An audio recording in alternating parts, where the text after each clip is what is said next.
Hello, Vol Nation. Welcome to another episode of Believe in Tennessee Football. I'm your host, as always, Kyler Curbison, joined with Reed Bacon. We got a doozy. We're talking about bad calls by the refs, bad play by other people, and what do we think about these fans throwing stuff on the field, how we really feel about Lane Kiffin and who he is as a human being.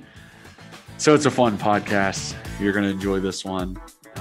Let's get into it. Tie the game. Snap. The kick is in the air, and the kick this time is no, sir-ree. No, sir-ree. Final score. Tennessee 20, Florida 17. Pandemonium reigns. Loads up, fires long for the end zone. The pass is going to be caught by Tennessee. Tennessee wins! Caught by Tennessee, Jawan Jennings. Jennings makes the catch in the end zone on the Hail Mary. Down at the 35, to the 40, to the 45, to the 50, to the 45, to the 40, to the 35, 30, 25, 20, 15, 10, 5. What did he do? All he did was score. Joey Pence, touchdown on play number 1. So before we get into the podcast, got to shout out our number one sponsor, betonline.ag. I say it every week, but that's the place to go to bet on anything. Now that the NFL season has started, college football has started, everything is even more exciting when you bet. So if you're looking for the place with the best odds, stats, lines, BetOnline is the place to go. Go to betonline.ag now or use your mobile device, and you'll receive a 50% welcome bonus on your first deposit. So it's the place to go. I mean, you can't get better than that 50% welcome bonus. So before the next big game, go to betonline.ag, sign up today. BetOnline, your online sportsbook experts. Welcome in, everybody. I've been racking in my brain for the past 5 to 10 minutes on how exactly I should start this podcast, because there is absolutely so many things to get into. Let's just do the old faithful. And Reed, how was your weekend, bud? First off, you said you've been you're like, I've been racking my brain. I'm like, oh, what, 24 hours?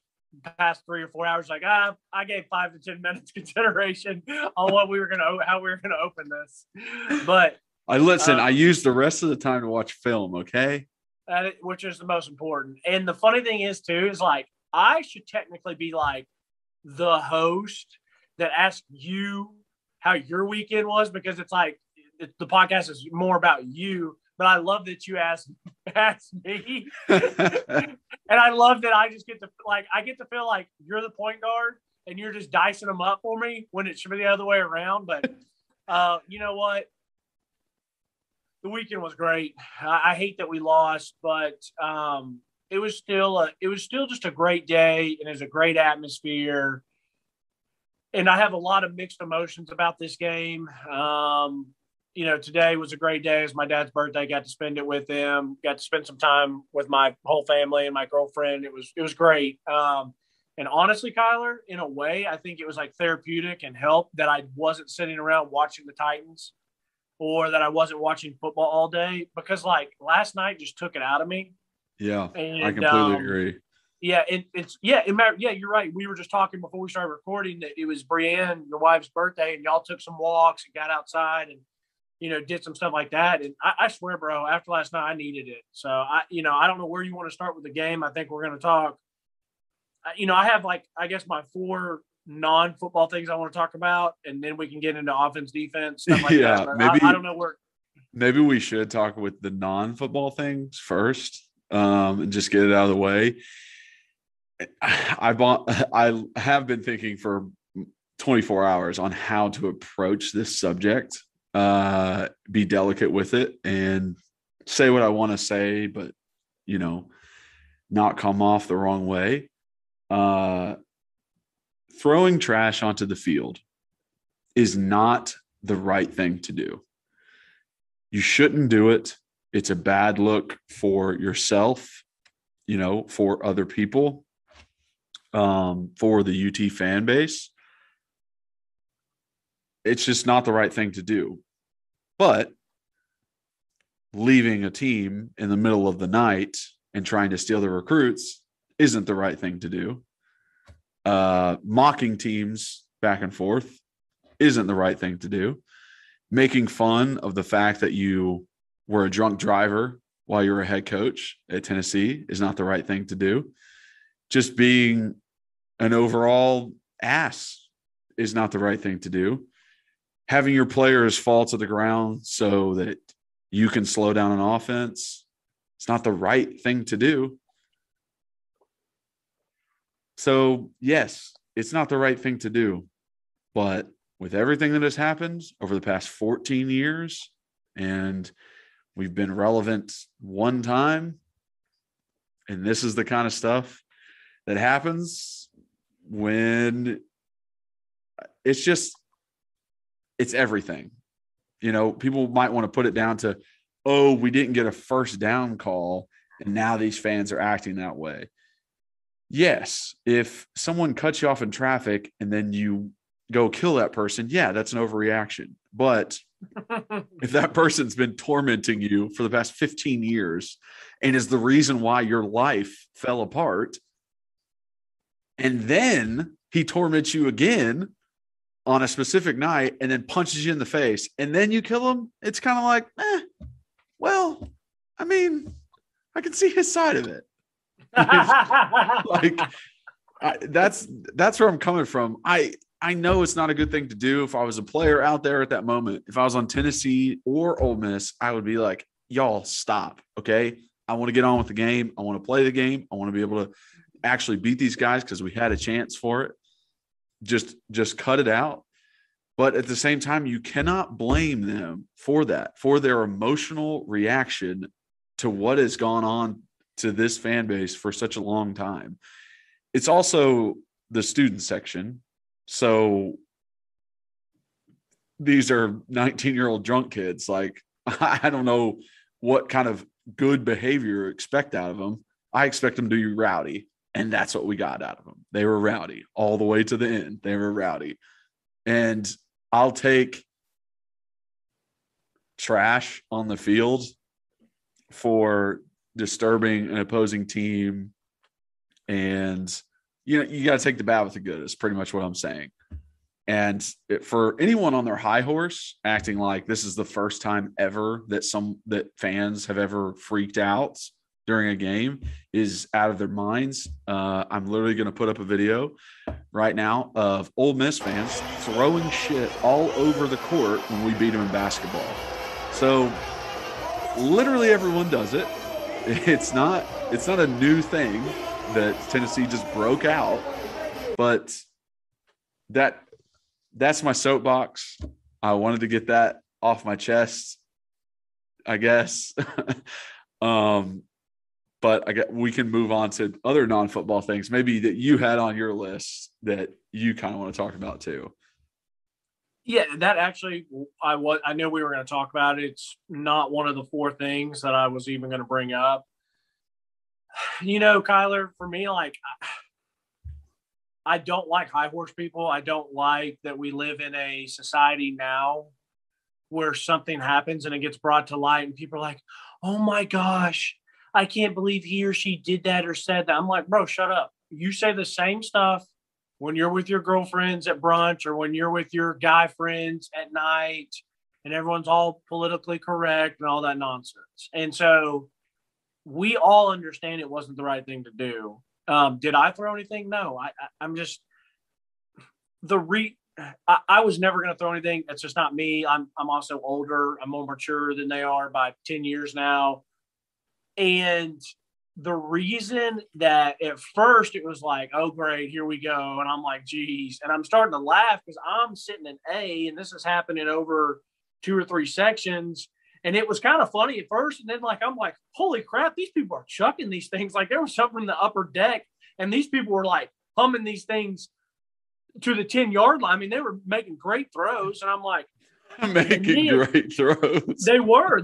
And then, like, yeah, and these people, like you said, that act like it didn't happen before, like you said, Kermit Davis, when the Ole Miss did it, he had to get on the mic and yell at them to stop. And I actually think it's worse in basketball because basketball is such more of an intimate environment. Now, I also do think it's probably easier to catch people doing it in basketball because there's not as many people. They're kind of right there. But for me, the reason it started pissing me off is because it was giving Ole Miss, Lane Kiffin, and those fans and the team attention.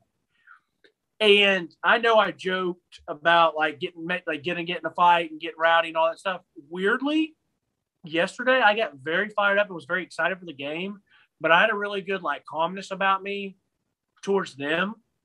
I swear it was like the Lord was like, all right, we'll give Reed some calmness for these next couple hours, because I really did. I was there with my buddies and I was enjoying the atmosphere and everything. And maybe I'm just getting older, and so I'm necessarily would never be the one to start chirping, but if someone would chirp back, I had a really hard time of not saying something back to them.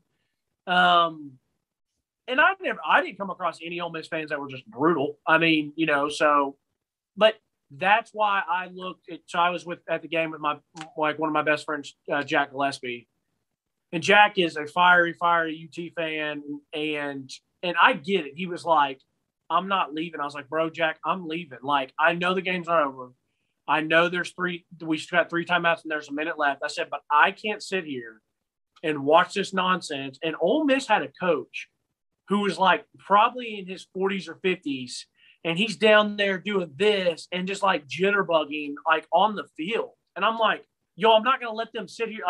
That's when I started getting pissed.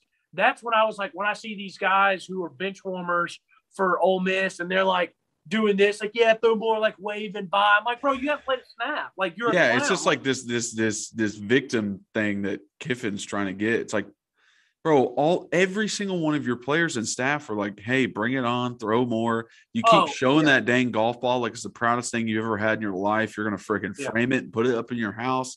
You threw your visor up in the stands when you were walking away. I mean, even that video of him walking off the field, no one could have walked slower than he did. He wasn't trying to get out of there fast. He wasn't trying to avoid the fans throwing stuff at him. He wanted stuff thrown at him. Yes. He wants that. He wants to be the bad guy. He wants to be the heel. The center. He wants to be the center of attention. He wants whether he's the good guy or he's getting love. He wants to be the center of attention, and it pissed me off. Of course, here comes the team out, and I think it backfired on Kiffin because I saw on TV when I was rewatching that when he walked out for warm-ups, he got some boos, and he kind of played up to it. He waved and whatever. Well, when the players ran out, he had another coach lead him out. And a few minutes later, here he comes in his hoodie. And he's got his hands in, and he slow walks. And he's got a couple cops on each side. And if you're watching on YouTube, here, my hand right here is this is the field, end zone. Instead of coming out of the tunnel and kind of walking, now that I think about it, maybe he didn't go out and kind of down the sideline because he didn't want to get close to the student section. So maybe that's why he did, but it just looked really weird that he came out to the field and then he walked through the field and over to the sideline. It was he wanted the entire stadium to be who is that? Oh, that's Kiffin walking out by himself so that he would hear just a roar of boos. And I want to know, does he never run out with the team when they come out? Is he always stay back? You know what, Kyler? I'm so happy you said that because I hope either someone comments or I am watching the next Ole Miss game that I can to see if he does that. Because if he only did that this week, then it just further shows our point. But once again, dude's not a true leader. He doesn't lead his team out on the field. No, it's about him. And like I said, maybe now that I'm talking out loud, he didn't want to go to the right side so that he wouldn't be close. But bro, you could still not walk on the field in the middle of the field. He should also run on with his team and avoid that entirely. Agreed. I agree. Everyone's going to boo at the same time when you run on with your team.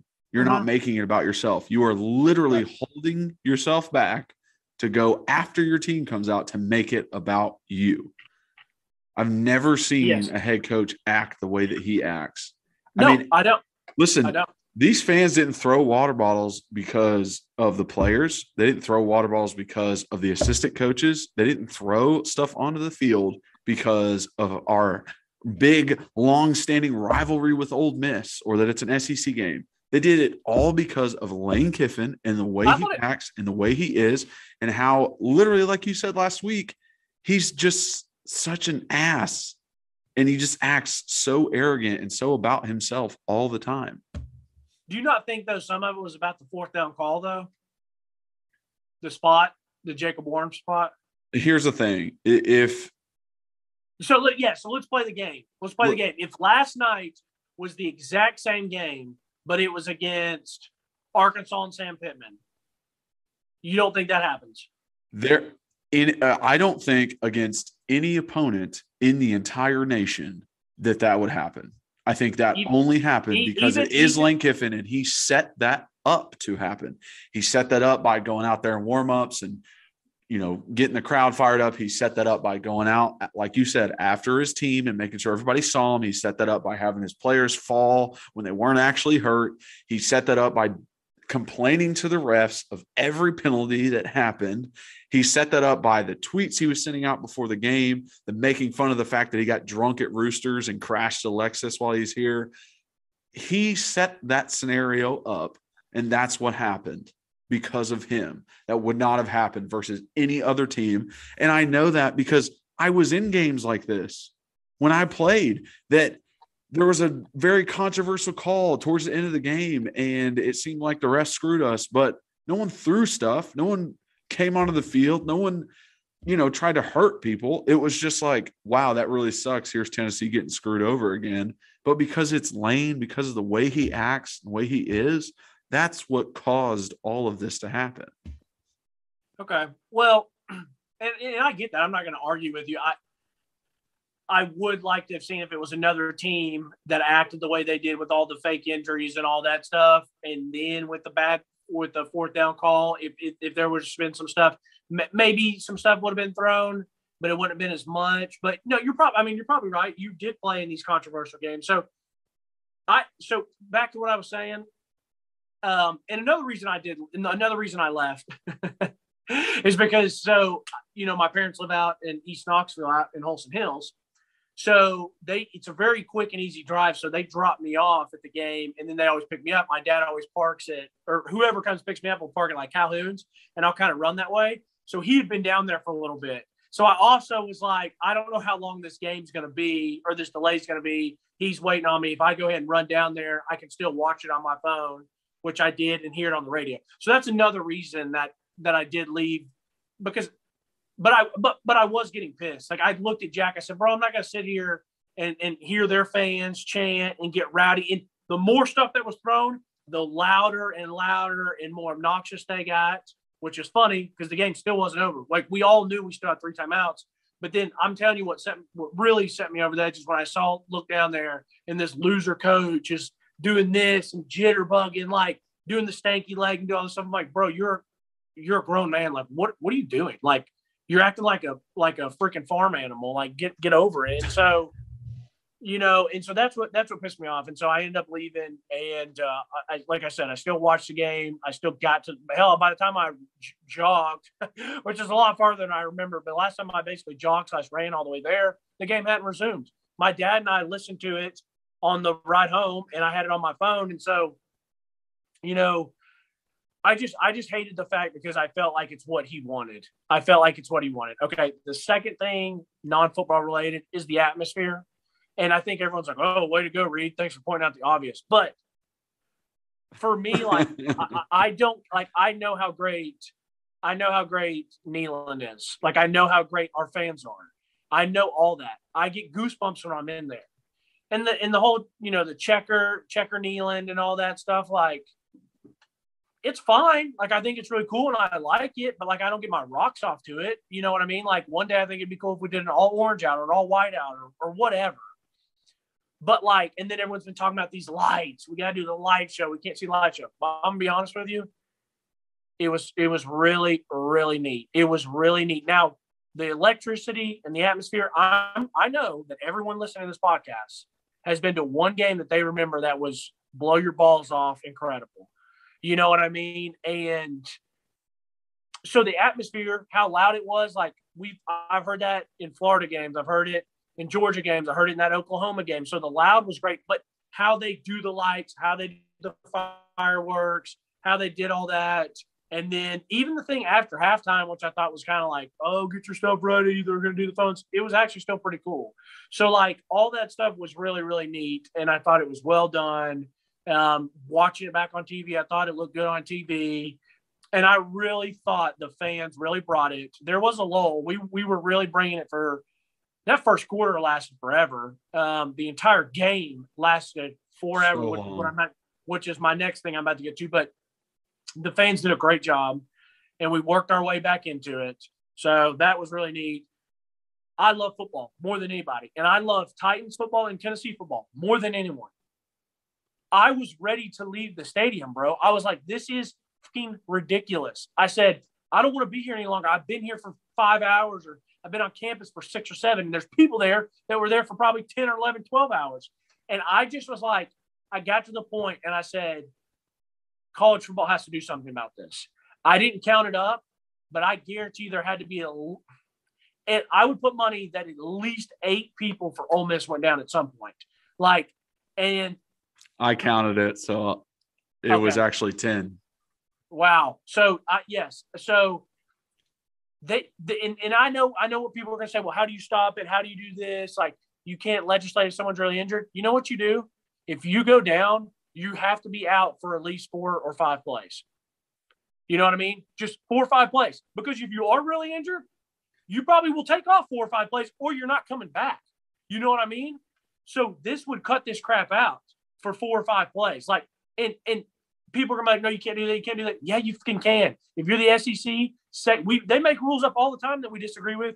Come out and be like, if you go down, you have to be out for 5 plays. Yeah. I mean, right now you have to be out for 1 play if you do go down an injury. So it's like, it's really not that big of a stretch to get it to 5 or 10. Like, I honestly wish it was like a drive. Like, you couldn't come back in on that drive. Like, I'm fine with that too. Yeah. It has to be the next time. You can't come back in that drive or something like that. I feel like maybe a quarter might be too much. A punishment, just because, that kind of stuff just happens. But there are real people that get their wind knocked out.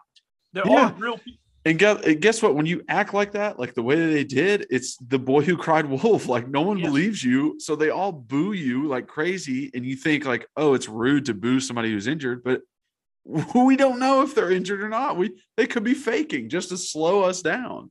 Yeah. Well, and I watched them. Hell, I started watching players as they walked off and what they did when they got on there, and then watching their numbers to see when they would go back out. And I'm gonna tell you, those Ole Miss players were like doing really good acting. Like, they really were. Like, they were putting on for the movie critics and stuff. But I'm just sick of it. And I know that even if you did 5 plays, that like losers like Kiffin are still going to get, a defensive rotation guy. They don't care if he's out for 5 plays, or, a corner. They might feel good about a certain corner. Like, okay, if he's out for 5 plays, whatever. They'll still find ways around it, but something has to be legislated, because I will not watch. Like, last night, if I was watching that game on TV and I wasn't a Tennessee or Ole Miss fan, like, I'm just not going to watch it. Like, I'm just like, I'm not doing this. Like, it's ridiculous. So that was so annoying. And just the like, not even how lame it is.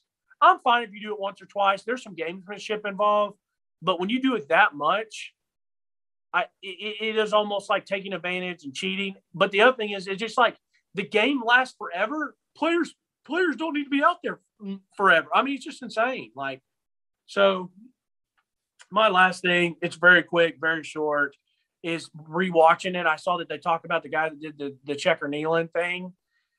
I don't know if anyone knows this, so if any of you guys know this, tweet us or comment below. I was trying to listen to Cole Kubelik, and since we're the freaking best fans in America, I couldn't hear Cole Kubelik while we were watching it. And it said he created that and tweeted a picture out because he did it all digitally.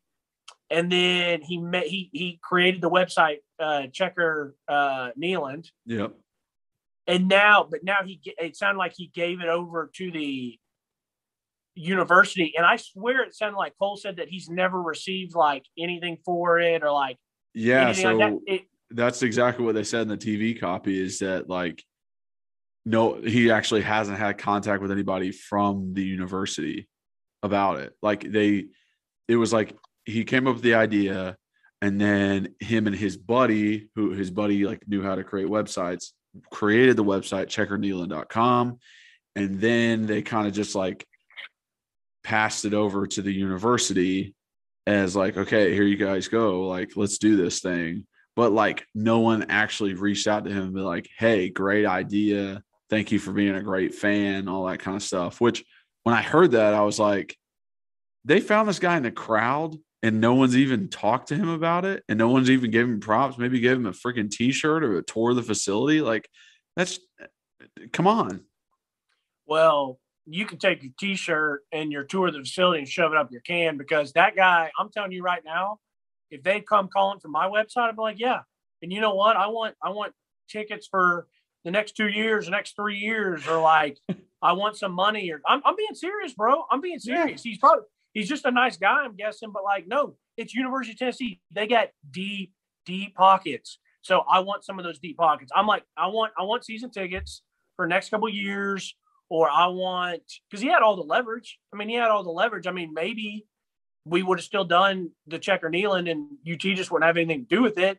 But like Danny White and some of those people, like I hope somebody's tweeting out or someone's reaching out to them. Like they do need to honor him, say thank you for something. I mean, that's a big deal. Like, I mean, that's probably going to be a tradition now for the rest of our lives. I'm guessing. Or, I mean, so I didn't know if I heard that right. And man, I wish I would have told that guy, like, bro, like, make them pay you something, make them give you tickets for whatever. Like, I don't know, but it was just pretty wild, and I hope they honor him in some way.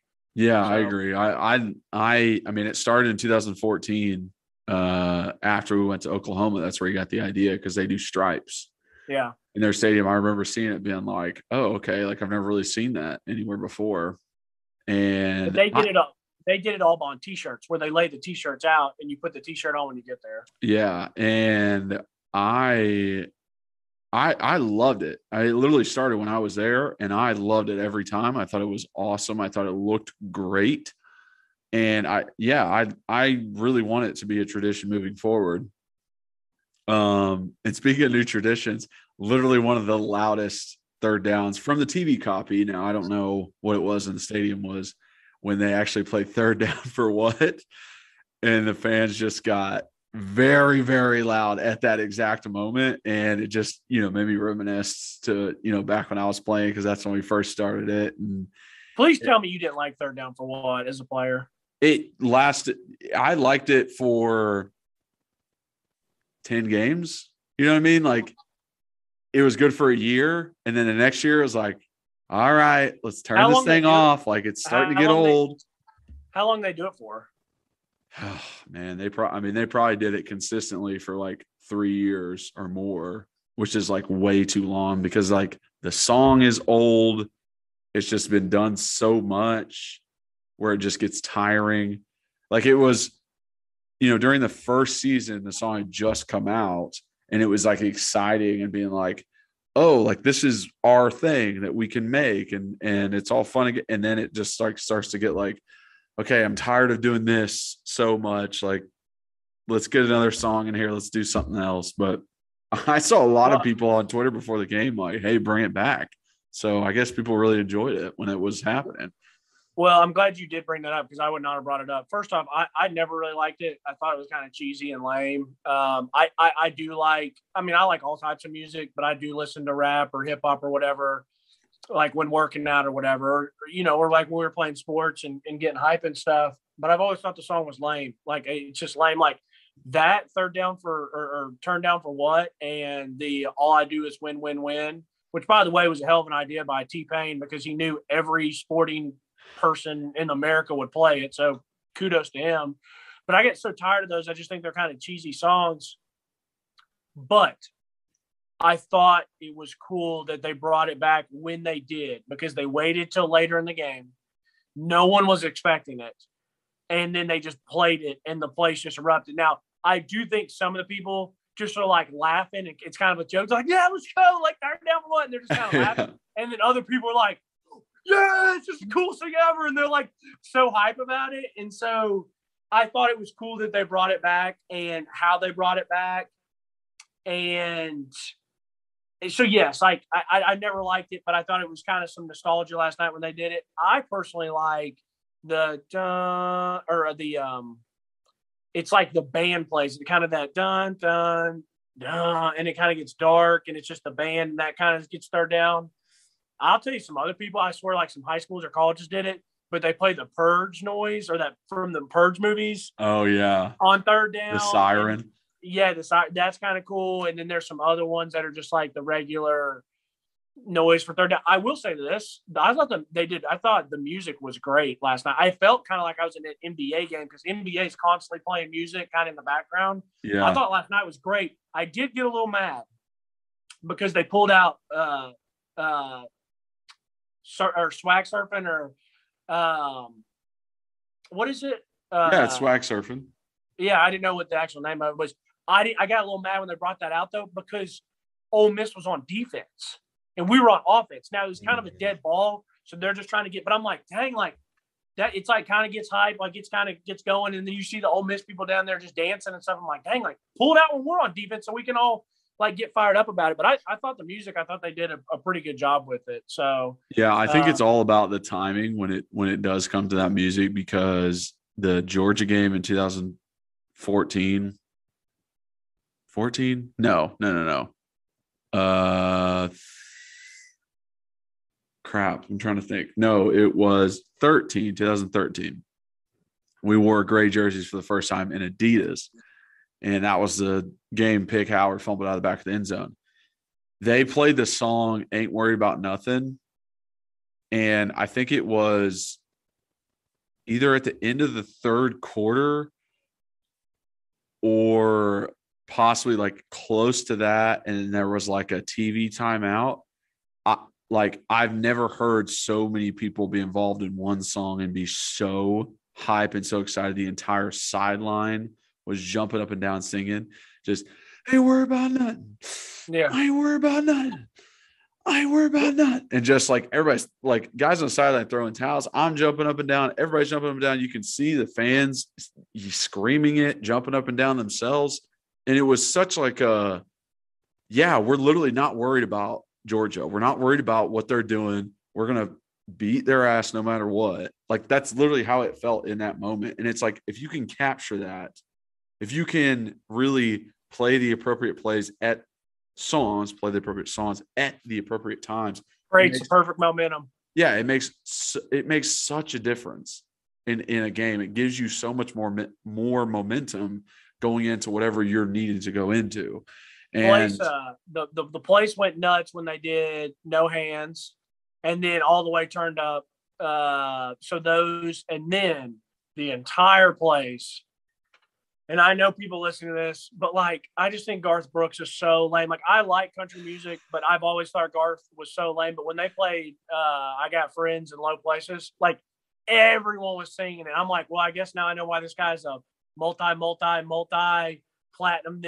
multi-millionaire, because everyone loves this stuff except for me, I guess. But they played that, and then they played like another like oldie song. I forget what it is, but they played Garth Brooks when I was there versus South Carolina, and it was everyone sang it too. I mean, you can't yes, Garth Brooks is kind of a weird dude and like kind of out of touch because he's almost a billionaire at this point, but that thing is catchy, man. Like I'm glad you said catchy, because it is very catchy. I don't like the song though. But anyways, let's dive into some football. Let's actually talk about let's talk about the X's and O's, huh? So we always start with offense. We'll get into that. I'm trying to think overall. I feel disappointed for sure in our offense. I expected more of them, especially versus this Ole Miss defense has been so bad the past 2 years. But a lot of it, in no way do I fault Josh Heupel, because a lot of it was execution, was catching the ball when it's thrown to you, was making the right block in pass protection, was making a block and run. Like it just, some of that stuff just wasn't there and really killed drives. And honestly, one of the biggest things that really determined us moving forward is K getting hurt. Because there was a lot of plays that I watched that 2 of our 5 sacks were on Dane Davis, was him messing up on that play. He had a false start that really hurt a drive that pretty much ruined it. There was a good amount of plays where his guy was the one making the tackle. There was this thing that, like a percentage that I got a grading for in high school, and I never heard of it before my senior year. It was like, you graded out at 93%. I was like, what do you mean graded out? Like, I'm an offensive lineman and I don't have pass completions. Like, what the hell are you talking about? They were like, 93% of the time, your guy that you're blocking doesn't make the tackle. That was the grade. I would wait. Where did that come from? Was that a Catholic thing? I don't remember that. That was, so my senior year, I won Mr. Football. They said that as like a stat for me before they like announced the award. Yeah. I graded out at 93. And I remember being like, I don't know what that means, and asking someone after, and they told me. But like, I would love to see Dane Davis's grade, because there were a lot of plays where his guy is the one who made the tackle. And it's like, I understand how hard it can be to be thrown into a game and not really expecting to play and then just having to do it. But it's like, he just did not play well at all. And it's kind of crazy how, like, we thought he would be a good player in the spring, and like even in the fall, like, okay, this guy's going to do it. And maybe it was because he was just thrown in and like he wasn't expecting to play and just like on edge about stuff, and adrenaline's high and like not really paying attention to what's going on. But oh my goodness, I really hope Cade's all right, because Buddy was messing up a lot. I mean, there's a lot of stuff in film that is to be taught from this loss for sure. What did you think about the rest of the offensive line? I thought they did okay. I thought there was times, the 5th sack was on Spraggins. I literally went through all the sacks and was like, okay, who was this on? Whose fault was this? One was on Princeton Fant, which I thought he did not have a good game. There were blocks that he missed on run plays where he's cutting off the backside and he just dove and whiffed on guys and they made the tackle. He missed on pass pro, which caused the 2nd sack, or no, the 3rd sack. And there was just multiple plays that he did not do what he was supposed to do. He had a very costly holding penalty later in the game. I thought Hendon played well. I thought our running backs played well for what they had. I was very upset with Peyton. I expected more out of him at this point because of how he's played the last 4 games, that he had all of those drops. Guy ended up with 1 reception for 12 yards. I mean, he dropped a good 45-yard catch. He dropped on 2nd and 5 a first down we would have had in the first drive, and we ended up having a punt. Like, Hendon depends on him. He's his favorite target. And as a wide receiver, like, you can't do that to your quarterback, man. Like, he really does depend on you.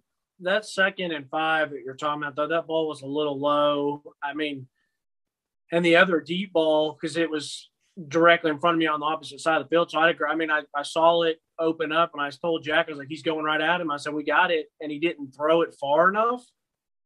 It was still a jump ball, and he still had it on his hands. But I thought the Ole Miss player made a pretty good play on the ball. I think that one was pretty tough. I'm not saying it's an easy catch. I'm not saying that at all. But I bet you Juwan Jennings makes that catch, or Marcus Callaway makes that catch.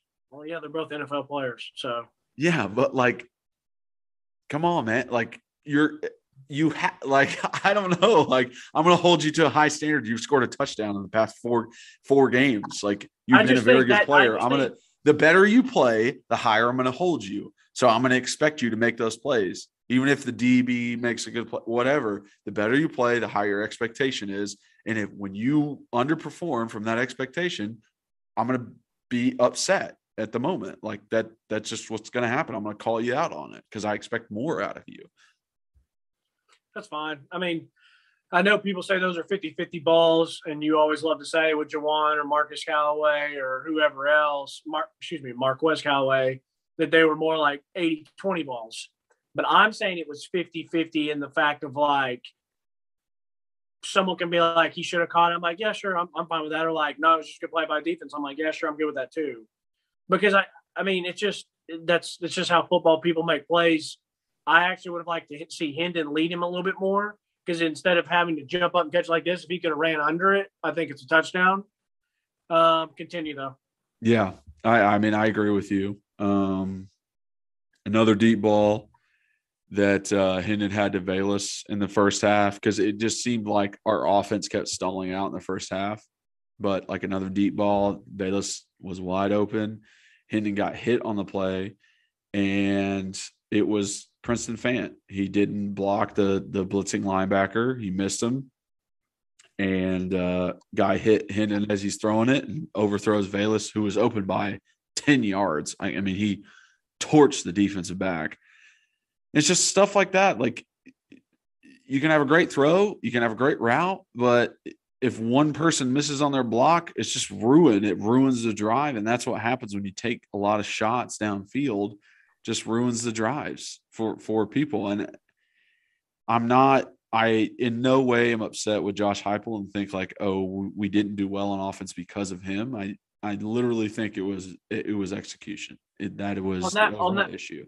On that one to Velus Jones, he did get hit when he threw it, right? Yeah, he got hit when he threw it. Velus was going down the sideline on the Ole Miss side, and he overthrew him like it was like 15 yards overthrown, but he got hit while he was throwing it. It was because Princeton Fant didn't pick up the blitzer and just whiffed on him, and the guy hit Hendon. So this is now like we run this play so many times. I think it's the same one that we got guys open in the pick game, and we bunt, not bunch, because some people, I mean, our splits are pretty close on YouTube. If you're watching, our splits are pretty close with our receivers, and the number one literally just turns and looks like it's a quick screen. So his corner just stands there like a clown, and usually it's from the slot with a pretty good speedster, and all he does is banana outside and run by him, which is pretty tough because a couple things. Usually someone who's playing in the slot corner, you probably are not the best coverage corner. And you're also probably like in that position because you're a little bit more physical. You're going to get in the run game more. So it's a great matchup that Heupel has done all year. And he's got Velus Jones. Is it Velus or Velus, by the way? I say it different, I think, like every time. Do we know? Yeah, I literally have no idea. I say it different both times too. I think I've said Velus and Velus both, but Jones Jr. V Jones Jr. Anyways, Velus. When you got a guy like him with his speed, it's just a great matchup. And I think when I was rewatching it, I'm pretty sure the DB, that nickel DB or that third DB or fourth DB, whatever, was coming a little late. So he's still a little shade to the inside. Well, that means they're not even going to touch Velus as he's running down. They're not even going to. So he ran right by him. Yeah. So and I will say this. I thought about this.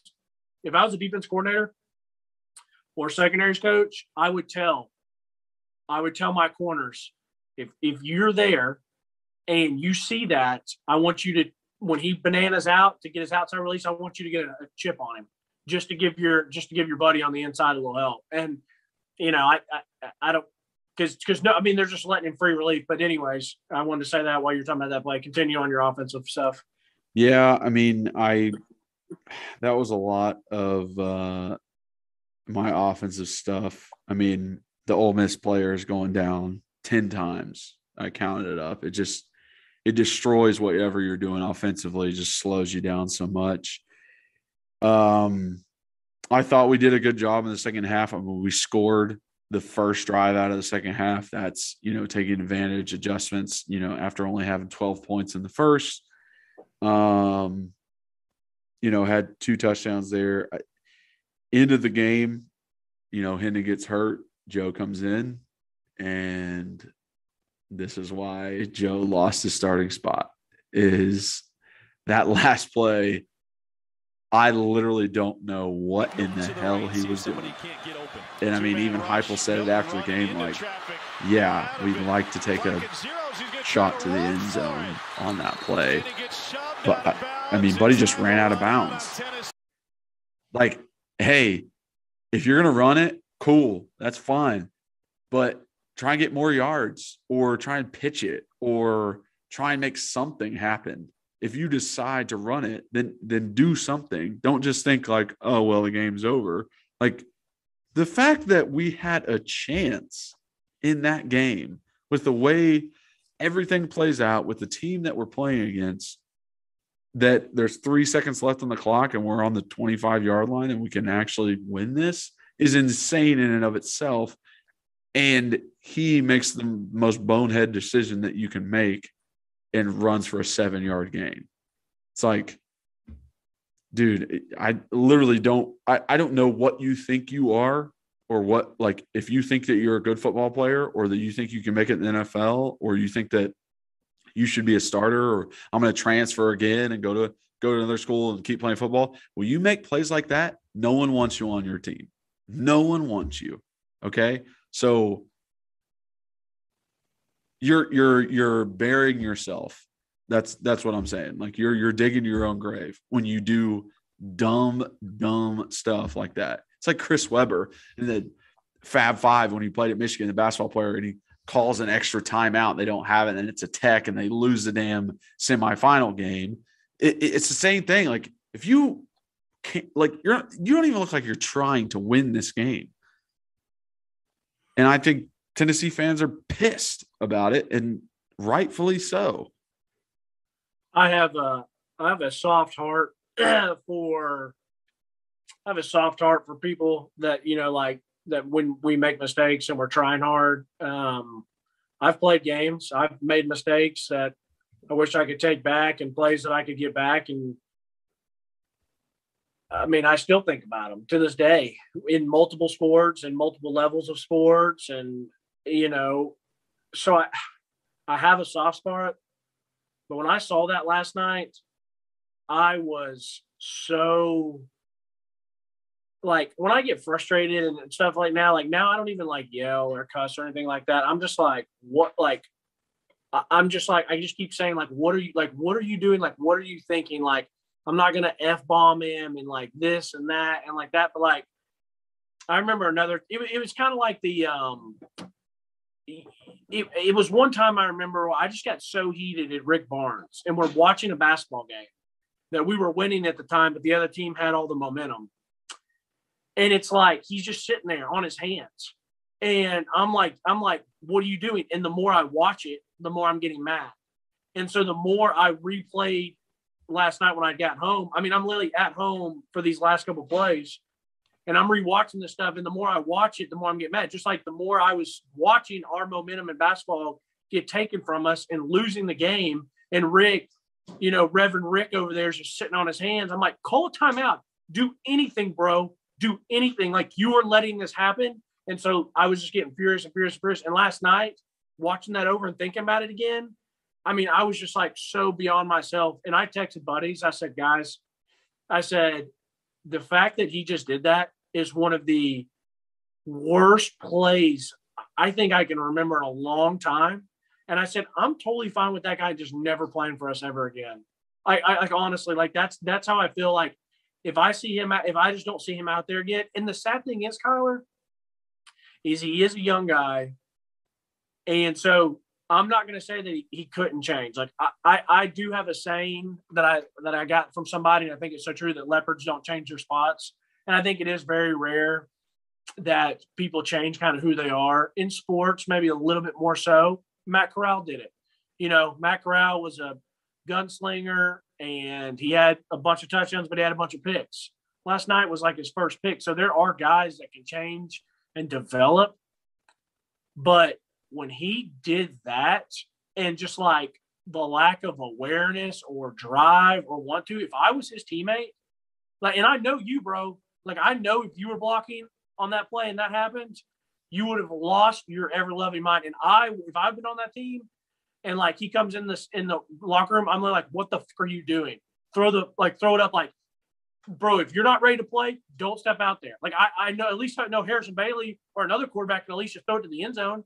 Yeah. And the sad thing is about is when he came in, he made some really good throws. One of those throws that he made to the left side to Walker Merrill, he was getting hit when he threw it. So, like, he made some good plays. And then that, bro, what if you throw it up and there's a PI? What if there's a chip ball and we catch it? Or you know what? They might pick it off and still win the game, but we'll never know because you ran out of bounds. You didn't even try to lateral it. It was in it. But anyways, now I'm just getting more worked up thinking about it. But anyway. Yeah, exactly. Well, I agree with you. And yes, you want to throw it to the end zone, maybe get a PI, maybe get a catch. But the thing that sold it for me of that was a boneheaded thing to do. Like, if you want to run it and you think that's the best opportunity, great, fantastic. If that's the best chance that we have, okay, run it.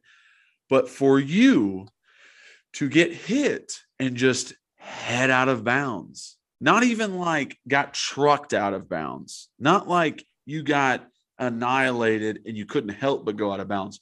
You moved to out of bounds. You have 3 seconds on the clock. You know it's already done. You're not saving time. It's just the worst thing in the world because it honestly looks like he's not even trying. I would much rather you juke and try and stay in bounds and you're trying to truck a guy and fight through and try and get extra yardage and just trying to make something happen. And that's not what he did. He just ran out of bounds, just gave up on the play. That is what drives me crazy. Not like he didn't throw it or he didn't do this certain thing. Like, it's just, where was your effort? Were you trying more than you could ever think to win this game, and you weren't? So honestly, when I watched it back, they only had like 2 guys rushing. He like freaked out in the pocket, ran. Stay in the pocket. That's where your protection's at. What I was going to say is, like, he freaks out and starts getting out of the pocket. Well, even when he goes to the left, just stand there. He was going to have another good second half because it goes quick, but go over there to the left and stand and make them come and hit you and then just loft the ball up. But, like, I think he literally was like, started to run out, started to get nervous, like was feeling the pressure when no one was really around him. And he starts running up a little bit. And then he realizes, like, oh my F, I just passed the line of scrimmage. I'm screwed. And then he's all in his head. But anyways, you know, everyone's talked about it. Everyone said it. Everyone's frustrated about it. Is there anything else that you see on offense or any specific plays you want to bring up? No, I wouldn't say necessarily. I was hurt. I think overall, like, when I was first watching it, I was more upset with the defense than I was with the offense. And now that I watched it again, I'm more upset with the offense than I am the defense. Like, I mean this in the nicest way possible. How did you ever watch that on live TV or watch it live and think that the defense was the issue? Well, I think it was. So if you're watching on live TV, it was like, good play, like that away defense. I know what you're about to say. Okay, fair. Okay, exactly. And then not so good. And then it's just like, oh my God. But when you watch the offense on like from the TV copy, it's like, well, dang, that sucks. Now it's going to be very hard. And like, oh, they tried to get that first down, but okay, I guess they couldn't get it. And okay, let's punt. Let's play for the next down. Like, it doesn't seem as serious, but when it's like on the defensive side, like, oh, we can give the ball back and then we don't. It just seems more hurtful in the moment, honestly, like, hurts my heart to see. So we'll get into it with the defense. I mean, is there any specific plays that you saw on offense that you want to necessarily like call out or bring up pictures of? Because I know you like to do that. Unfortunately, I feel bad because I don't want to be. I don't want us to be like a podcast that just talks about the same stuff that we all talk about at the water cooler. And I feel like that haven't really. I have listened to some of the other UT pods very briefly, even though it pissed me off. But I wanted to hear some small snippets of them because I am competitive and I wanted to see. And I feel like it is a bunch of just fans talking about water cooler stuff. And if that's what people like to listen to and they think it's funny and stuff, great. But I want us to give the X's and O's. And I like the pictures and I like breaking stuff down. I'll be honest, I didn't get to watch the full game back today. I got to watch majority of it. I don't have as many plays as usual. Another lucky thing is Bowling Green. I was just so close up. So close to the field. I couldn't see much. Last night I was about 30 rows up, so I could see a lot more. But yeah, I do have some stuff that I want to talk about offensively. And I'm happy that you said that about Dane Davis because I didn't get to watch Dane Davis. There were some times last night that I loved Spraggins and Carvin and how nasty they were playing. They were there was the long run by Jabari where he got like 30-plus yards. Spraggins pulled around there and dumped his linebacker probably 15 yards past the line of scrimmage. It was incredible. There was one time where I thought Carvin went a little excessive, and I thought they were going to call it, and they threw the flag and picked it up, which is hardly happens. But I thought those guys really, really brought the intensity. I thought they played really well most of the time. That's what I saw in camp and thought, okay, these are the guys that we want. They still had that some, intensity. They still had some plays that, they missed on and, or weren't perfect and, different stuff, pass protection stuff. But, we kind of know that's who they are now. They're not All-Americans. They're not first-team All-SECers or second-team All-SECers. So you're going to get some good, you're going to get some bad. But we all know, all the Tennessee fans, we're all going to at least appreciate you if you're playing hard and you got some nasty about you. So that's actually where I didn't get to watch as much as I wanted to with some of that offensive line play because I could still see all the other stuff that was developing. Offensively, I'll start here. I thought they would have been better too. I thought they would have been better. Losing Cade definitely hurts. Not having Tylen definitely hurts for depth purposes. I loved how Jabari was running it.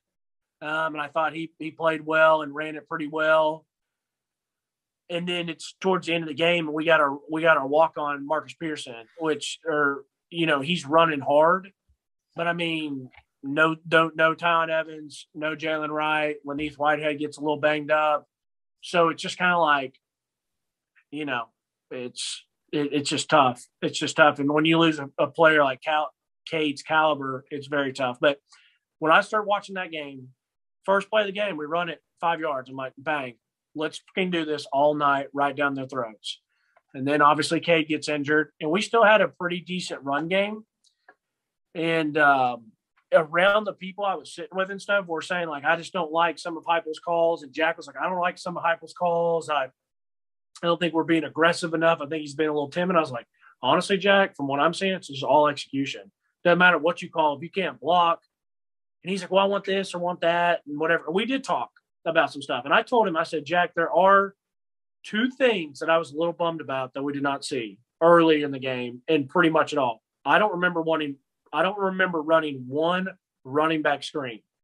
And that really bothered me because I felt like that is such a good play for us, especially when your offensive line's not great and they're not holding up well. And if the other team is bringing a blitz, we scored our first touchdown against Florida that way.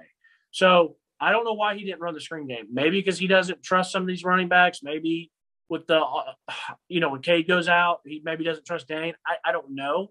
But I would have liked to seen some more running back screens.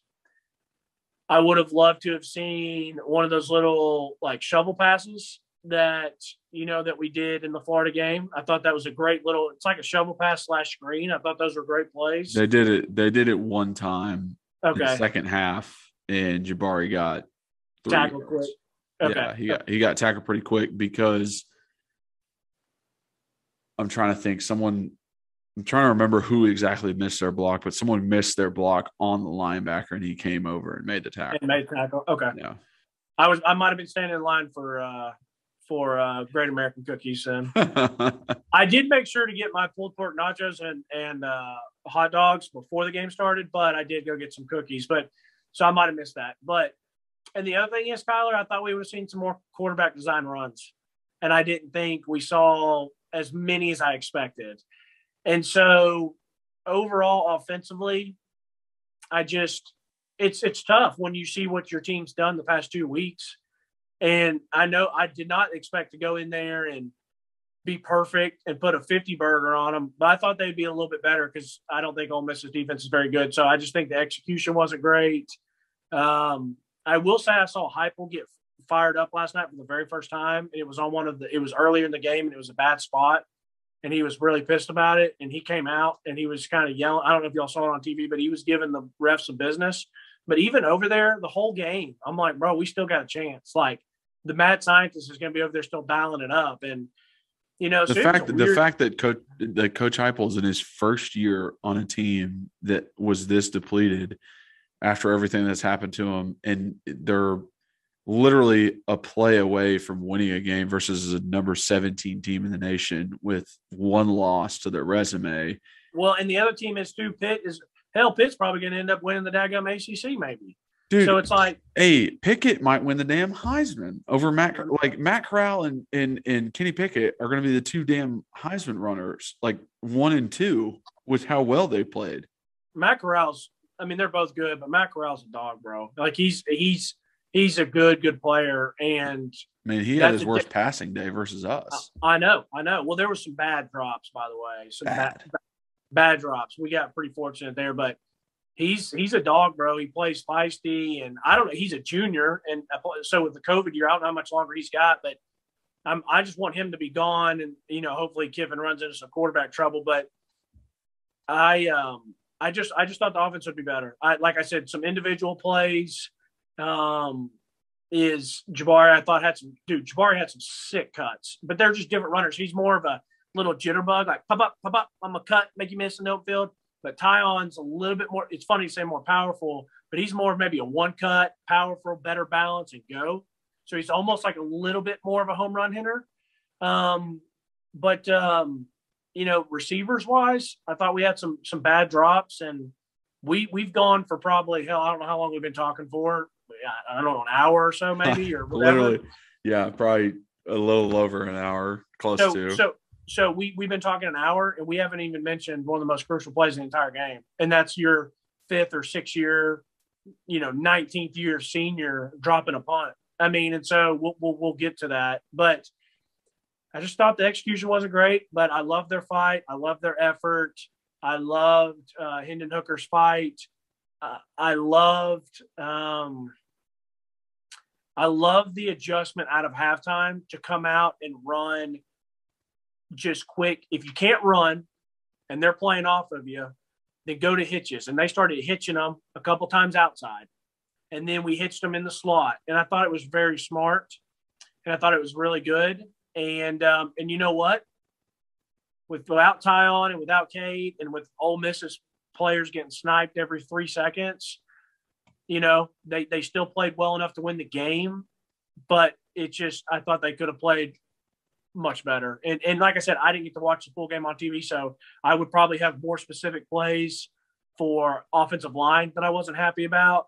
But, it is what it is. And so that's pretty much my offensive take, is we make good adjustments. And I really firmly believe, Kyler, that we would have won that game when we got the ball with like 3 minutes to go. I looked at Jack. I said, we're about to win this, and we're about to drive down. And you know what? We got down past the 50-yard line, and their corner on UT side drops, and we have to wait for all that BS. And then the next play is like a holding, and the next one's a sack, and then it's like 4th and a cajillion yards, and Hendon has no time. And I will say, I was yelling at the refs last night about I thought it was a horse collar on that sack. And I rewatched it. I thought the same thing. So no one else around me in the stands, everybody was giving the refs business, but they were giving them business about spots and the Tyler Barron callback. But then at that moment in that play, I'm like, no one else really around me is yelling horse collar. I'm like, bro, that's 15 yards and an automatic first down. So I'm like, And so that play just went to hell, and it all started with that. I think it was number 24 for Ole Miss going down. Yeah. And so just, but anyways, it's tough. We still had a chance at the end. And, I hate that Hendon went down and got hurt, and hopefully him and Cade are able to come back. I'm not going to be surprised if they don't come back for Bama and we just have some little sacrificial lambs down there. even though, Kyler, I'll be honest with you, I think if we were fully healthy, I think we would play Bama better than way better than I expected going into the year. But let's talk defense. What do you see defense? Yeah, we'll get into defense just because there's a lot to talk about there too. Like I said originally, when I was watching it live, I was upset with the defense and very like, how could you let this happen? That kind of stuff. And I think it was the fact that there was good, bad, good, bad, good, bad. And it made it seem worse than it was. But I'll just give you some stats real quick. Versus the number 2 offense in the nation, who scores 41 points on average a game, they scored 31, so 10 less points. And they had great field position on that first one now, didn't they? Yes, they did. Exactly. So in the first half, we forced 2 punts, which one of them included Velus Jones' drop, a turnover on downs, a safety, and a field goal, all in the first half. Now, if you tell me that before the game starts that we're about to do that to Ole Miss's offense, I'm going to tell you we're going to win that game 9 times out of 10. I couldn't agree more, Kyler. In the second half, 2 punts, 1 missed field goal, an interception, and only allowing 7 points on this offense. 7 points. I looked it up for the other games they played, which included Alabama. They averaged 21 points in the second half, and we held them to 7. That's a great defensive performance. When you look at it holistically, you look at what they did, what they were able to do, what we asked them to do in last week's podcast, they did it. They did exactly what they were supposed to. At the time, I was so upset. There's things obviously that can get fixed.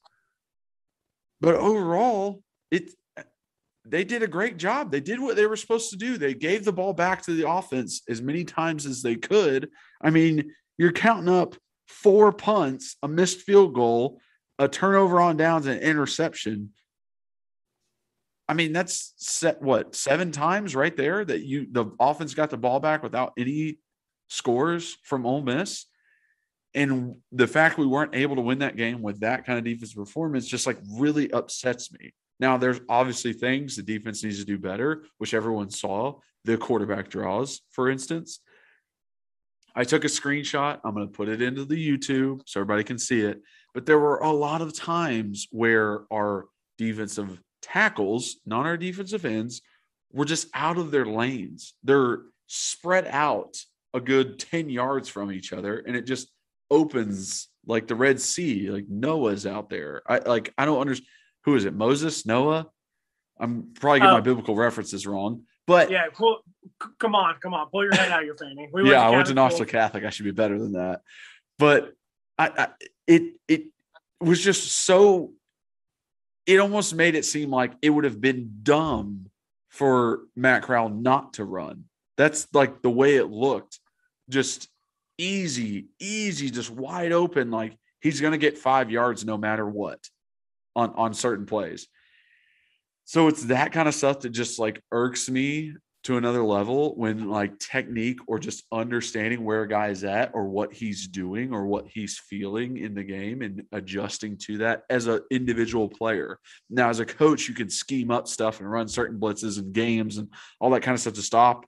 But as an individual player, I have to know if I'm a 3 technique in the defensive line on the outside shoulder of the guard and I rush upfield, I am literally taking myself out of the play. I'm not affecting it at all. I am doing nothing, literally nothing on the play because of the fact that this is a mobile quarterback and he's going to run right up the middle. So why would you do it? Maybe you can attack the outside edge of that guard, but then force him back in, like make him get in the way of Matt Corral, something like that. I just upset about the running of Matt Corral and the fact that we could not stop it to save our lives. Big plays that ended up, the scoop and score. We got to talk about it. It was a huge momentum swing for us. There was no whistle. There was no ref calling it dead. Nothing happened. This is a Matt Corral problem that he heard a whistle because no one else on the entire field, all 21 other players, didn't hear it because they continued to play. He was the only one who thought he heard something and stopped. And in no way did I think like, oh, he was standing there for a minute and then fumbled. It was a bang, bang thing. They let the play go out. They let Tyler Barron score. They threw up the touchdown signs. And then they come back, one ref say like, oh, yeah, maybe he was just standing there. Like that kind of stuff I just really don't understand because it like if you let it play out at the time, there's nothing you can look back on and really determine a difference in and really determine like, oh, he has stopped forward progress. Like, what does that mean? So if any offensive player just stops moving, that the forward progress has stopped and it doesn't matter what they do moving, like what it like, that doesn't make any sense to me at all. The guy's not down yet. It's not like, who was it? Amari Thomas, maybe that like he held him for a second and then tried to tackle him. Like, no, he was trying to pull him down right away. Tyler Barron came in trying to pull the ball out right away. So refs did a horrible job in my eyes of that, just figuring out that scenario and calling the right thing. Already talked about the defensive line. I thought defensive tackles played well. Overall, I thought they made pressure on run plays, got into the backfield. Mari Thomas on the safety. Like I thought that was really good. I thought our defensive ends struggled when reading the read option. I thought there were times where they just didn't stay home and let Matt Corral get the edge on them. And then honestly, Ole Miss dropped 3 touchdowns, like 3 possible touchdowns that like we really lucked out on. And this almost reminded me of Oklahoma in 2015.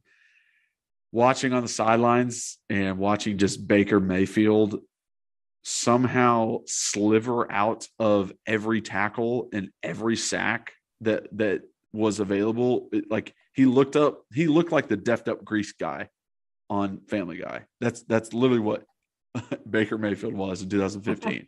No one could tackle. They were grabbing and sliding down his legs. I didn't understand it. It was so infuriating watching it. And this just reminded me of that rewatching, just like no one can get this guy on the ground. No one can stop him from running the ball. It just honestly aggravating watching because there's so many opportunities where they could have done more. Now, like I said in the beginning, they still played a great game. When you look at it holistically, they were able to do things that we didn't even expect them to do, creating turnovers, making them punt, holding them to 31 points. Like that was stuff that we didn't even see coming. They did so well. There's obviously things they can fix. And one more player that Alontae Taylor just did not have himself a good game and got exposed on a few plays. I'd say, I mean, maybe more than a few, but to be our number one corner, as everyone says, and our lockdown guy, he did not live up to that namesake. All right. I got a lot for defense. So this could be 2 podcasts with the amount of stuff we have to talk about. Oh, easily. I don't know how I want to do this. I'll go. I'm gonna start D-line, and I'm happy with how the defense played, by the way.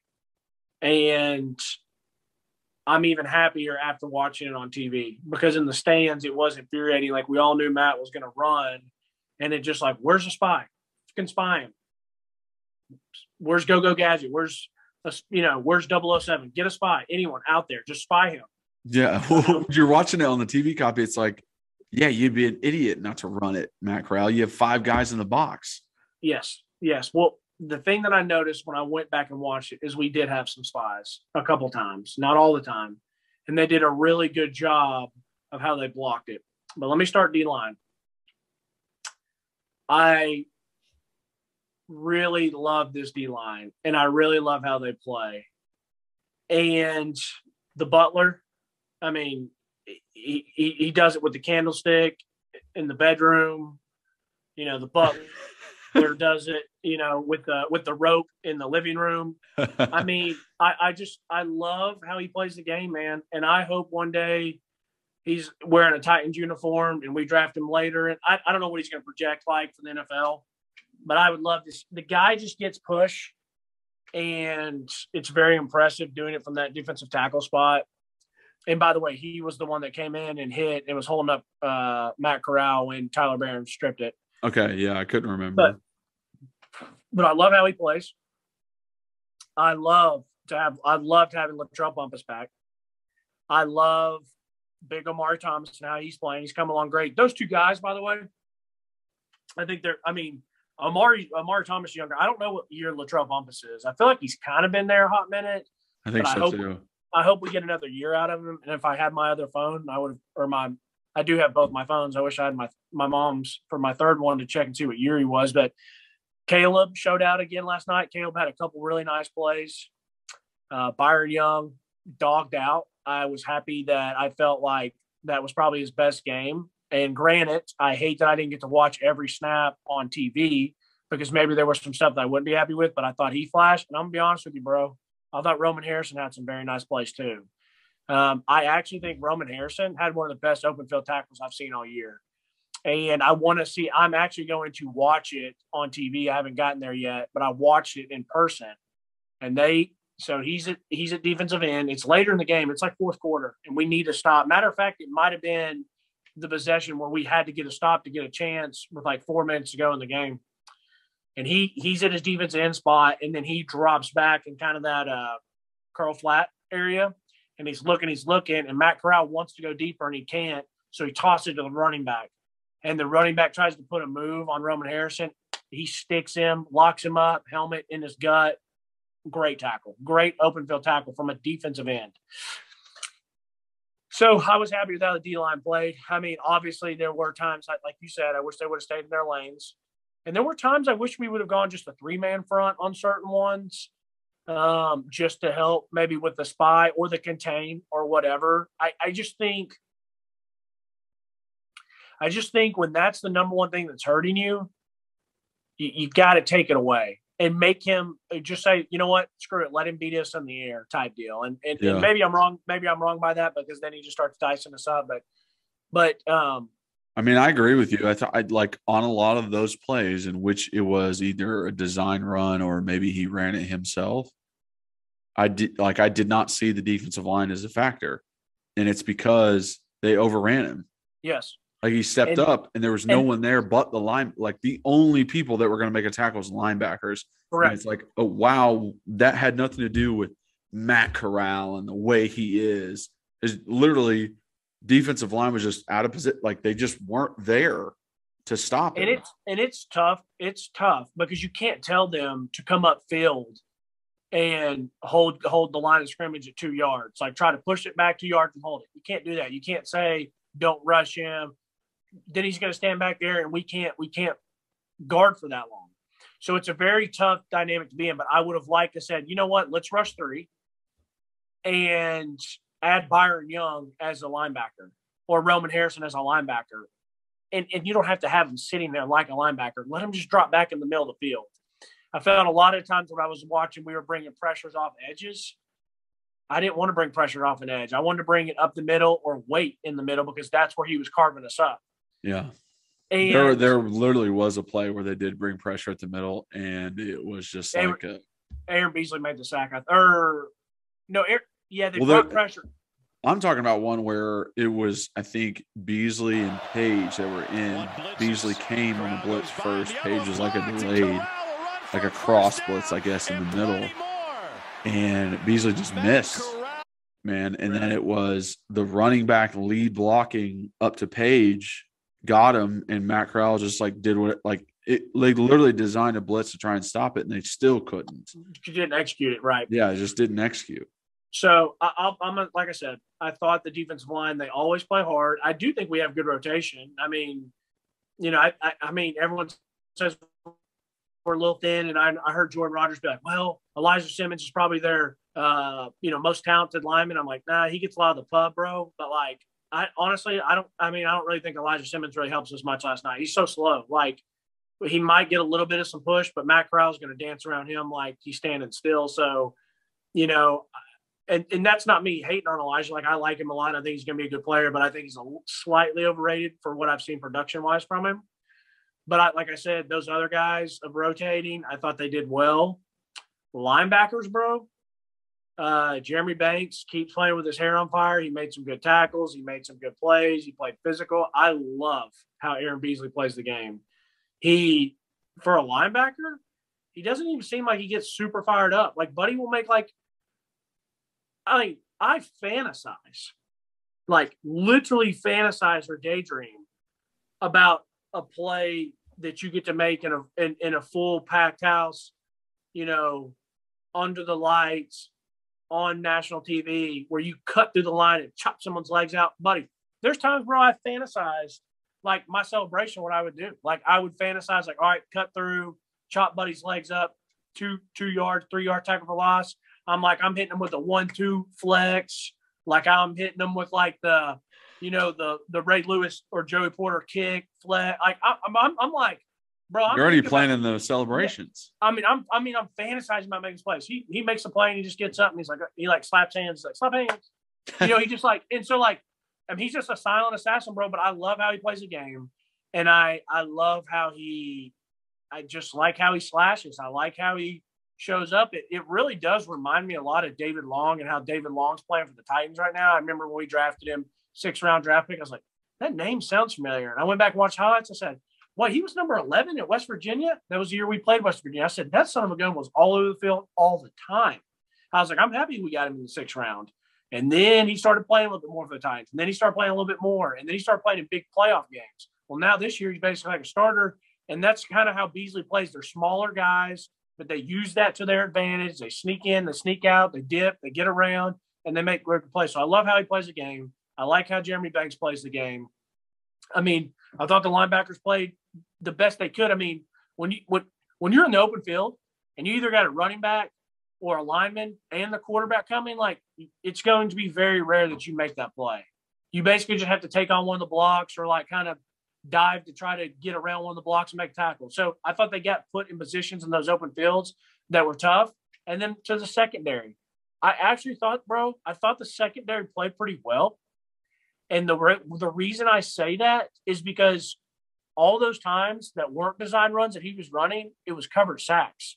Well, coverage runs, coverage that should have been sacks, but he ran. Yeah, there were a good amount of times where, like, you couldn't see it on the TV because they focus in on the quarterback line of scrimmage, but it's just like he's sitting there like, I don't know where to throw this ball. And there was a couple, and with Alante, I know he's going to give up something because he plays so physical. And I'm telling you, it still amazes me. It still amazes me in a way that he didn't get a chance to play that inside. Now, last night, I thought it was kind of funny, or not funny. I thought it was interesting that when he went out, they didn't bring in Brandon Turnage and they didn't bring in Kenneth George. And I don't know if there was an injury I don't know about. Someone can tweet us or comment and let us know. But they brought in Kamal Hayden. And I thought Kamal Hayden played pretty well for while he was in there. He's a fiery guy. He came up, made a really nice tackle. And I thought he played pretty well. But I was kind of surprised. Like I said, I didn't see one of those other two guys. And so, but to talk about Alante, like, I know he's going to do that, bro. Like, he's going to play fast. He's going to play physical. And they beat him on a double move. It was right in front of me. I saw it. I saw him do it. He took one step up, and it was over. I thought he did have some nice plays when he had to stay with the guy all the way across the field. So I'm not going to beat him up and say he played terrible. Like, he had some bad ones. He had some good ones. That's just who he is. I thought Warren Burrell had some pretty good ones. You know what? I just thought about something. before I get off Alante, I asked for him just to be like 50-50. And one of the first ones that they threw deep, he was in great coverage. So he made good coverage on one, gave up another. Okay, so that's 50-50. Back to Warren Burrell, like that was one of the bad touchdown drops. But what I noticed on TV when I watched it, I thought it was man-to-man coverage or it was who he was lined up against. It wasn't. They did what we did, and we were in cover 3. Yeah, they did. It was actually the slot. And he takes off. So it was actually a good play by Warren Burrell because that is extremely tough as a corner. And so if you're watching on YouTube, here's Warren Burrell, and he's over his guy. But then you have their slot receiver here, and Theo's over him. And he just bananas out and goes this way. And honestly, like I said, Warren played it about as best you can. You read number 1 or number 2, you see your guy's not. And so you know, shit, I get deep third. Well, you're already tracking him. So on YouTube, you're tracking him. You're already behind him. He's already got the angle on you. He tracked him pretty well. And what I was happy to see is the guy made a blatant drop, but he still ran after him and he still tackled him around his legs. And if anybody's ever played receiver or tried to catch anything, when you know, like you're getting hit below the legs, you know something's coming, like it can mess with you a little bit and maybe drop it. So I'm not saying that's why he dropped it. Yeah, and maybe if he even catches it, it's not a touchdown because he's able to tackle him before he gets there. Yeah, and you always live to fight another down. Yeah. Now, some more positives. The best man-to-man coverage I saw all night was Trey Flowers. I mean, he put Buddy on absolute like lockdown. And I don't know if they had him on. I don't know if it was like they sent a running back out to the far outside, and so he was like, "All right, well that's what I match up with." So he was already the way outside, or he came down and was in the guy into the slot. But it was they threw it and they attacked him. And honestly, most of the times, offensive coaches and coordinators and quarterbacks, when they see a safety on a running back, or sometimes in the NFL you'll see a linebacker on a running back, they usually go to that 10 out of 10 times. So it's a great play by Trey Flowers. I thought he shot the alleyway really nice a couple times, and I thought that pick was a great play, a great pick to be. Now, I did want to ask you this because we are talking about the DBs. I felt as if, and you said this in the last podcast, like. Wait, hold on. Don't say it yet. Let me see if I'm about to say it. Okay. And if not, then you can, because I want to see. I love it. Hey, I want to test if we're on the same page. I like it. Okay. So that was my last positive was I thought Trey played well. I didn't get much from Tank that I noticed. And I didn't watch the whole game on TV. And I just admitted that I had to go get my 4 cookies from Great American Cookie. So maybe I missed a couple of good plays. He got juked out pretty well in the backfield by that Ole Miss. I saw that one. I did see that one. I did see that. Tough. I did see that.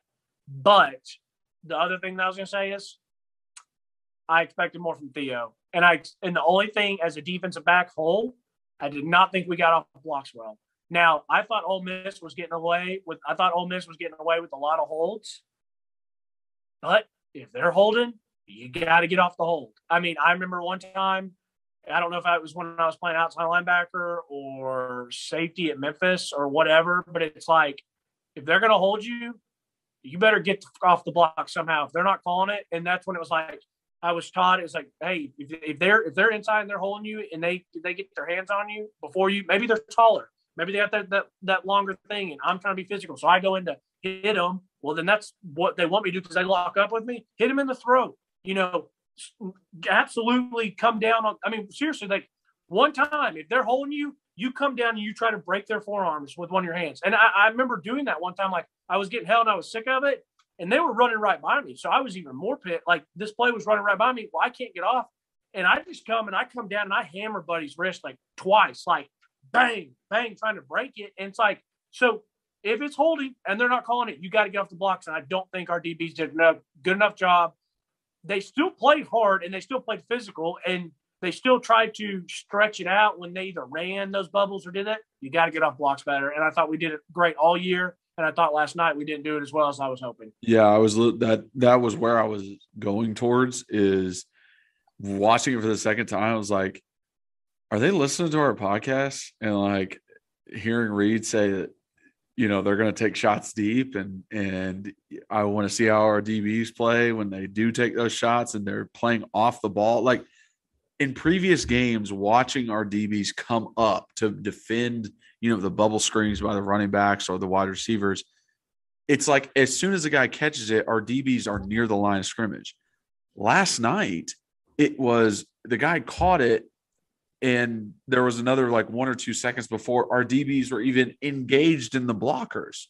I know. So that's where I was like, are they just like they're playing more off than they have in previous games?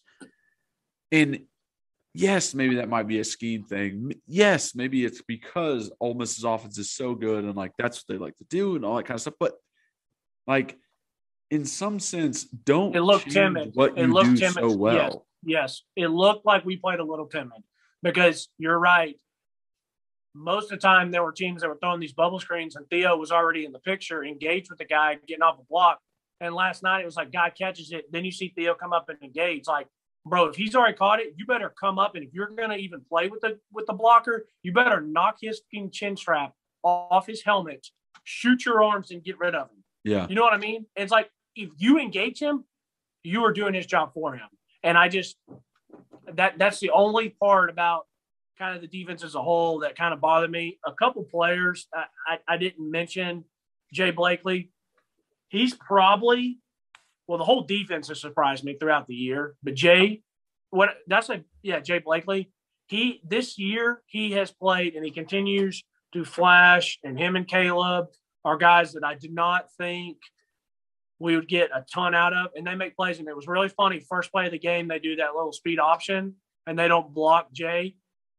He's not as fast, and that's okay. He almost made the play, but they did it again, and Byron Young was on that side, and it was an absolute joke how Byron Young shut that play down so quickly. It was so funny, the difference between not block, because they purposely don't block the end because they think that the back, and it worked fine the first time because it was Jay was over there. Then they did it to Byron, and it was no. He said cookies, and he ate him up. And so exactly that ain't happening on me. And so I love how Jay plays. Like I said, I thought Byron was flashing last night. I mean, he made some big plays at big times. I mean, when he comes up and sacks Corral, and when he comes up and sacks Golden Corral, he hurts his ankle. I mean, that was a big time play and a big time moment. He gave effort because he came around the edge, and that was like it makes it even more impressive that like he's behind Matt as he's running forward, yes. And it's like if he doesn't make that play, he probably gets 10 to 15 yards. Yeah, and he's able to like dive and get there just in time to stop him. Yeah, and I'll say this: I think they knew that they were going to run him a lot, design runs. And he just the designs were good designs by Ole Miss, and Matt Corral does it really well because there were times that you didn't know if he was design run or if he didn't see what he liked and ran. But they did a good job. I froze it. I should have taken a picture, but I was trying to write my notes down. We brought everybody up, and they got their 4 blockers blocking our 4 guys, and then they have their center and they have their running back. And right there is Jeremy Banks right in the middle of the field as the spy or in his zone waiting. There's nothing Jeremy Banks can do because they blocked 4 with 4 and they had 2 guys left to block 1. And then it was the one there. And I actually think it was the 3rd and 13 where we had him backed up in the end zone. And dude, I swear he gets like a 40 or 50 yard gain off of it. And it was just like, it was very tough and very demoralizing, but I was proud how they kept playing hard. They kept chasing after him. And honestly, I know everybody was pissed about taking the points off the fumble. I would have loved the momentum, and I would have loved for Tyler Barron to get a touchdown. It ultimately didn't hurt us because we ended up stopping them, getting the safety, and scoring. So technically, we got the points when we needed them. And lastly, for defensively, they did exactly what I said we needed to do. I looked at Jack and I said, We're going defense first. I love this. I said, I absolutely love this. Keep the crowd in it early. I said, we get the ball at half. And I said, Jack, what I say last week? I said, Kiffin's going to go for a 4th down. And he did it. And I'm not saying that's like magic. And I'm the only one that knew that because he does it a lot. Ole Miss does it a lot. But I felt like he was even going to do it extra this game just because of the magnitude of the game, our offense, being back at Tennessee and all that crap. But he does it. And the fact that our defense bows up, makes the stops, forces a punt. I'm like, oh my gosh. I was like, Jack, this is lining up perfectly. We got our first stop. We got the momentum. We drive down and score and go 7-0. I said, what can you ask for any better? And then the drop punt. And it's just it was brutal, man. It was absolutely brutal. And then the other thing that I want to bring up is it's brutal, but you don't want to like put it on him because it was so early in the game. But like when you really think about it, it's like, dude, the amount of shift in the momentum and the way that your defense played and the way they stepped up to cause that punt on this offense, it's just like you got to reward them for it, man. You really do. Like you have to reward their play by catching that, by playing well on offense, by driving down the field and scoring and saying like, hey, your effort was worth it. And that makes the defense like, hell yeah, let's play even freaking harder because what we did before made it worth it, made us actually get 7 points. So, yeah, it's a tough break. Yeah, the other special teams thing is so Jack and I were arguing, I think, like, I swear it was like our second possession. And he was like, dude, we got to go for it. We got to go for it. Like, he's like, we don't go for it, they're going to go down. It's going to be 14-0. And I'm like, Jack, we have to punt this. Like, just trust the defense. They bowed their necks up once. Let's trust them again. And then I think that's ended up when we got the safety. Yeah. But the other one that Jack and I were arguing about, and I'm bringing him up because that's who I'm at the game with. That's who I'm talking with. The other one we argued about was 4th and 10. And he was like, we got to go for this. I said, no. I said, the field goal's the right call. I said, he's like, well, no. He's like, I think we were down 5. And he was like, or I don't know what it was. Maybe we were down 6, whatever. But I said, I like this field goal. I said, I think this is a good play. I said, it's a little long. I said, but I think this is good. And then when I saw him kick it, and it just looked like, I guess he just doesn't have a very strong leg. How far was that one that he missed, by the way? How far did he miss it? No. I'm saying not how bad was the miss, because I don't think he missed it by that much. But I'm saying how far was the actual kick? I didn't see it on TV. I don't remember. 40. It was at least 40. It was in the 40s. I think it was like a 42 or 43. I can look it up real quick though. No, that's okay. That's okay. But I like that call. And it was funny because Jack's like, no, you got to go for it. You got to be aggressive. And he's like, what does the field goal even really help us? Well, if he makes that last drive of the game, all we need is a field goal to win the game instead of having to go a touchdown. And so I actually think, Kyle, that Ole Miss maybe would have played their cards a little bit different, knowing if we only need a field goal compared to the touchdown. 49-yard field goal. Yeah. So that's what Jack was arguing, was like, hey, it's a pretty long field goal. I think we have just as good a chance of getting a 4th and 10 than we do of him making this. And so, I get it. I don't know the numbers. I don't know the analytics on it. But if he makes that, it's a hell of a nice chance when we're going back down to kick another one to at least get in field goal range to attempt another one. So, honestly, the last thing I'll say is I'm happy where we are. I really, really am. The fact that we're sitting here in October and this team's as good as they are and plays as hard as they are I still think we got some dogs on the team. Like, I'm not going to sit here and act like our talent is way off. I think our talent is unfortunate, or our depth's unfortunate at some major positions like offensive line.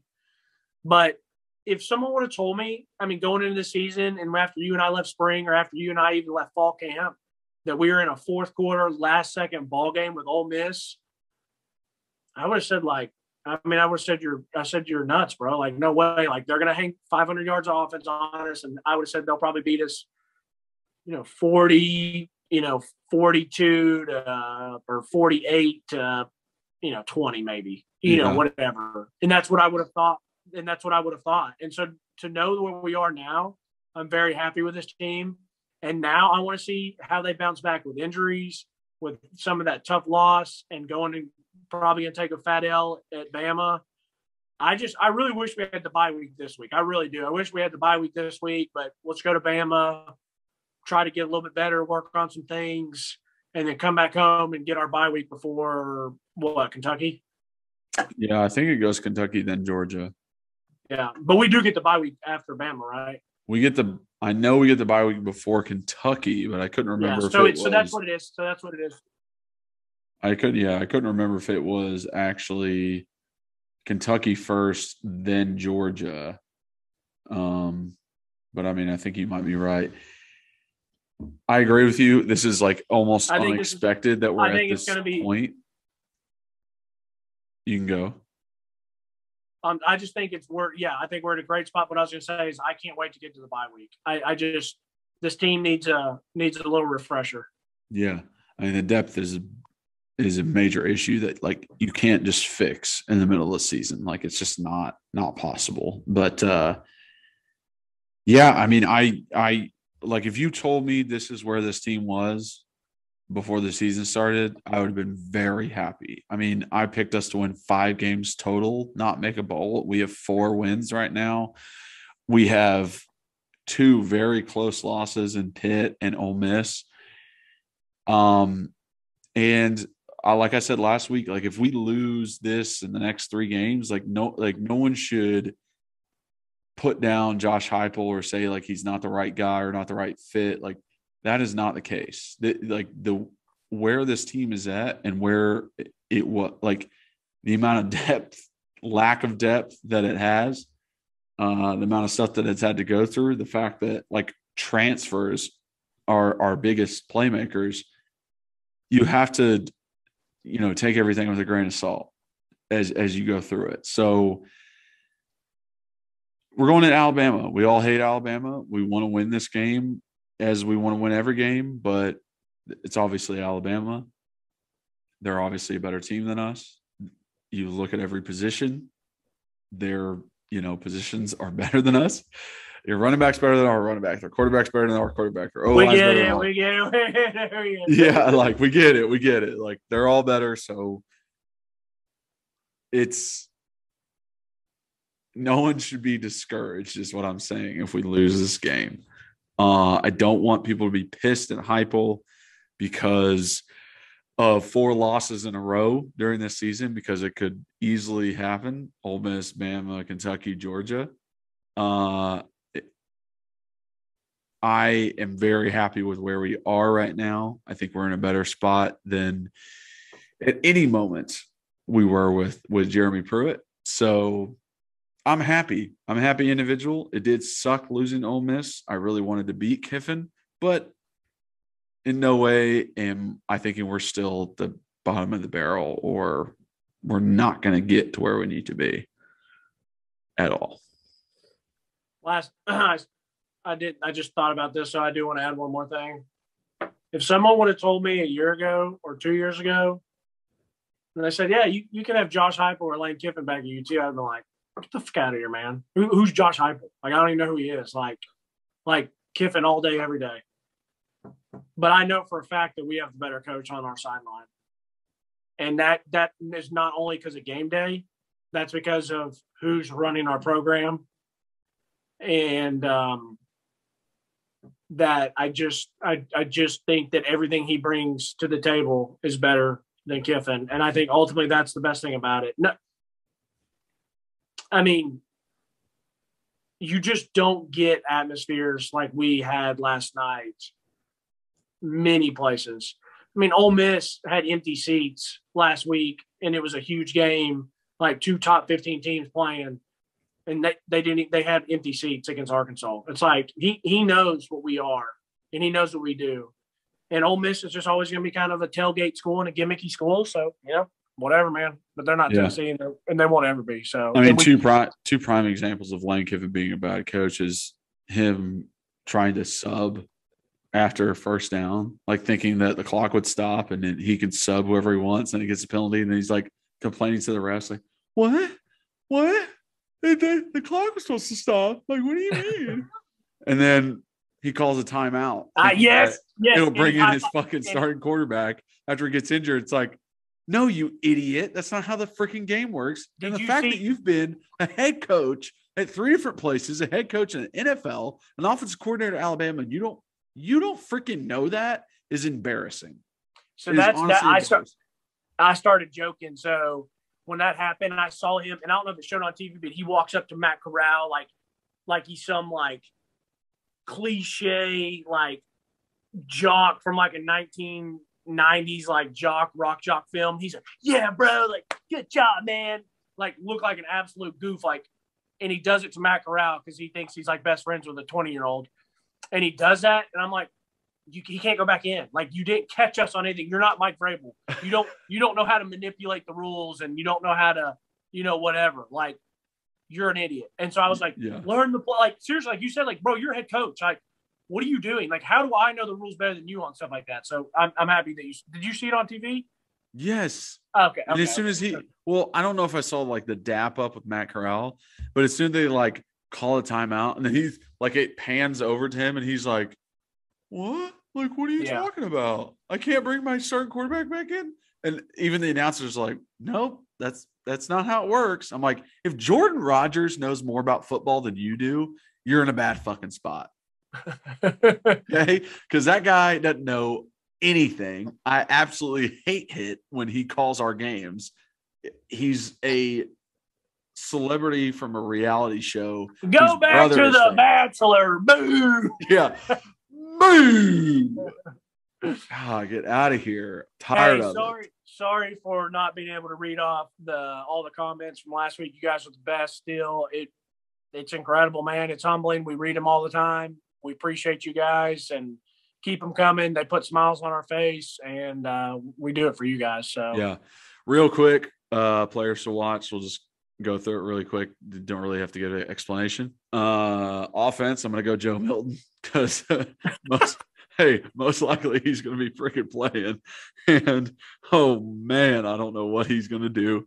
And defensively, I'm going to go Alontae Taylor. I know what you said where you're like, hey, like, I just want 50-50 out of you, but I want more out of Alontae. Like, I don't want him to get beat on the double moves. I don't like one of the drops by the Ole Miss wide receivers.